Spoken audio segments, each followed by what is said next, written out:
राम राम राम राम राम राम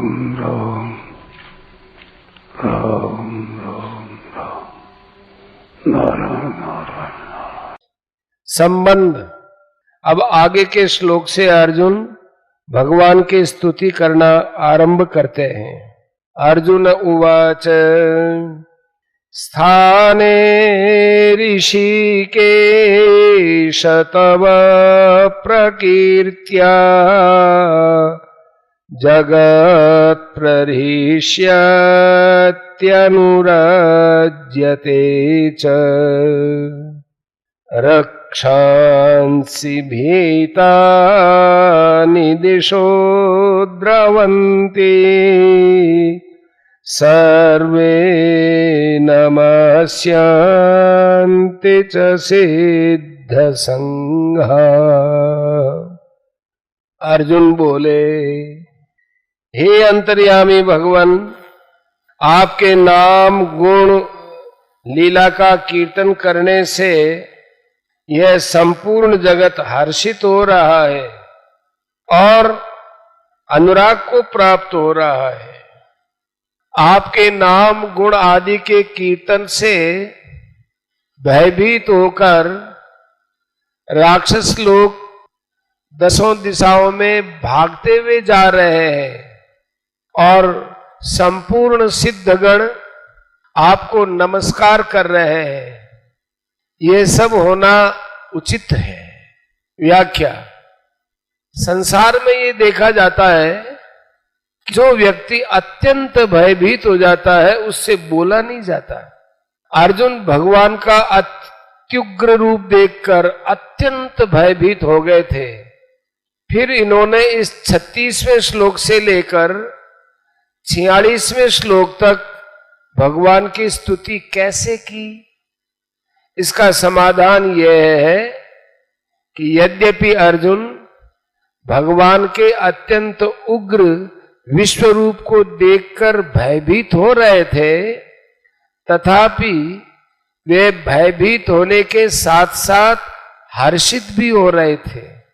जैसा कि अर्जुन ने आगे कहा है, अदृष्ट पूर्वम ऋषितोस्मि दृष्ट्वा और भयेन च प्रव्यथितम मनो में। इससे सिद्ध होता है कि अर्जुन इतने भयभीत नहीं हुए थे जिससे कि वे भगवान की स्तुति भी न कर सके।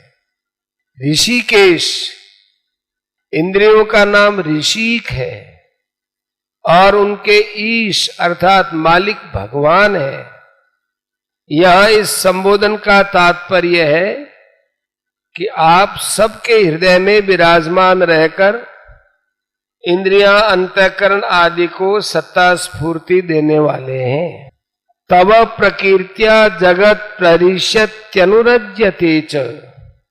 संसार से विमुख होकर आपको प्रसन्न करने के लिए भक्त लोग आपके नामों का गुणों का कीर्तन करते हैं, आपकी लीला के पद गाते हैं, आपके चरित्रों का कथन और श्रवण करते हैं, तो इससे संपूर्ण जगत हर्षित होता है। तात्पर्य यह है कि संसार की तरफ चलने से तो सबको जलन होती है, परस्पर राग द्वेष पैदा होता है, पर जो आपके सन्मुख होकर आपका भजन कीर्तन करते हैं उनके द्वारा मात्र जीवों को शांति मिलती है। मात्र जीव प्रसन्न हो जाते हैं।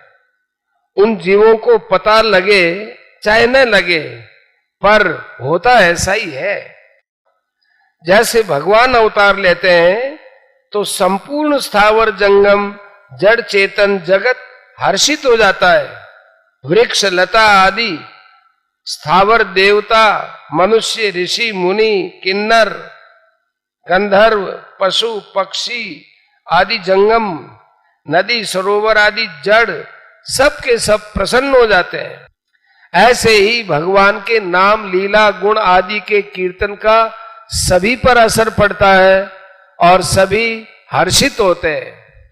भगवान के नामों और गुणों का कीर्तन करने से जब मनुष्य हर्षित हो जाते हैं, अर्थात उनका मन भगवान में तल्लीन हो जाता है, तब भगवान की तरफ वृत्ति होने से उनका भगवान में अनुराग हो जाता है।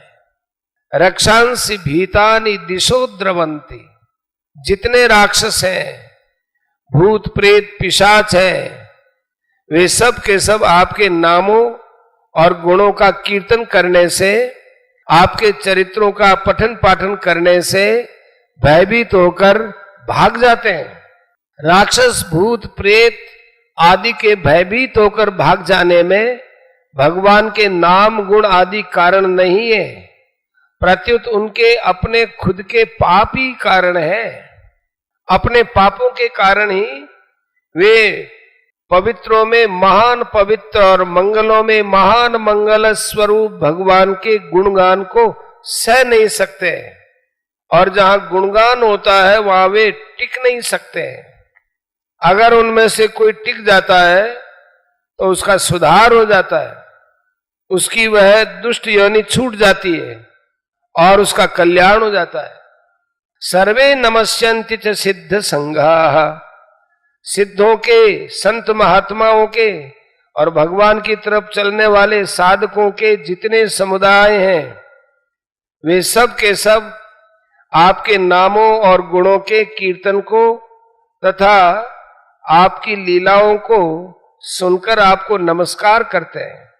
ये ध्यान रहे कि यह सब का सब दृश्य भगवान के नित्य दिव्य अलौकिक विराट रूप में ही है। उसी में एक से एक विचित्र लीलाएं हो रही है। स्थाने यह सब यथोचित ही है और ऐसा ही होना चाहिए और ऐसा ही हो रहा है, कारण कि आपकी तरफ से शांति आनंद प्रसन्नता होती है, विघ्नों का नाश होता है, और आपसे विमुख होने पर दुख ही दुख, अशांति अशांति होती है।